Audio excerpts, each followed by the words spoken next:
Welcome back. This is a quick optional video that, well, with something that you probably won't use, but I want you to just know that it's out there. And that is, there's actually an extra data type that I didn't talk about, and it's called complex. And as the name suggests, it's pretty complex.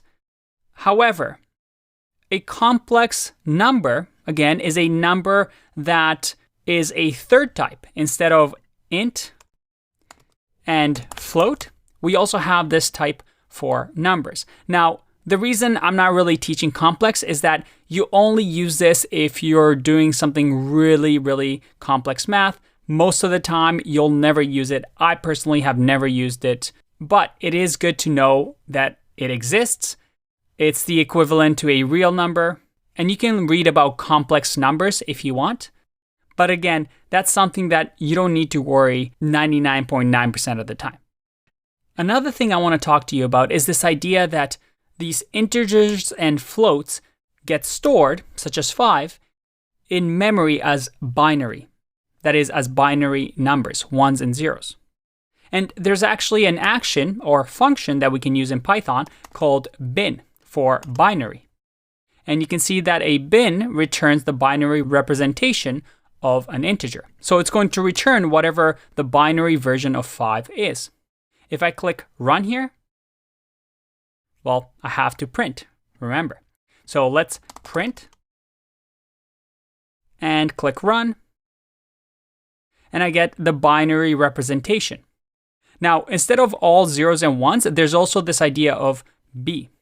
And that is what Python uses underneath the hood to say, hey, when I see this number with 0b, that's a binary number.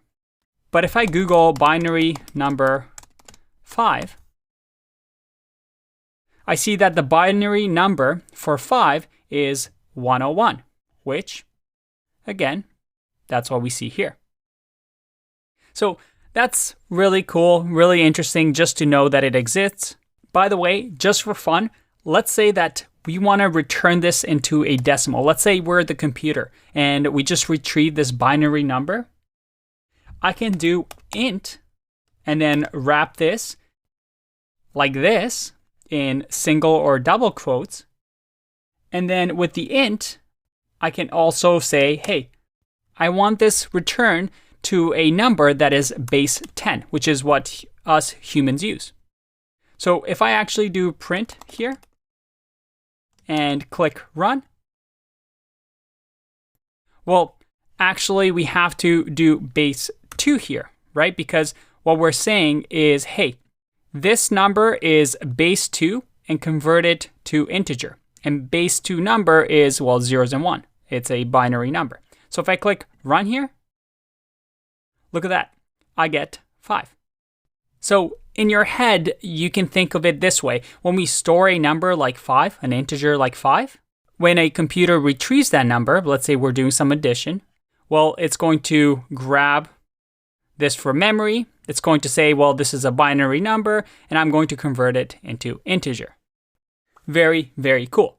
Now, the reason I taught this here, you won't see this a lot in beginner courses, and especially so early in the course, but I think it's an important principle. Although you might not get tested on this ever. For you to just understand how things are working underneath the hood, I believe is an important thing for you to do in order to become a great developer. So hopefully this doesn't confuse you too much. I'll see you in the next video. Bye-bye.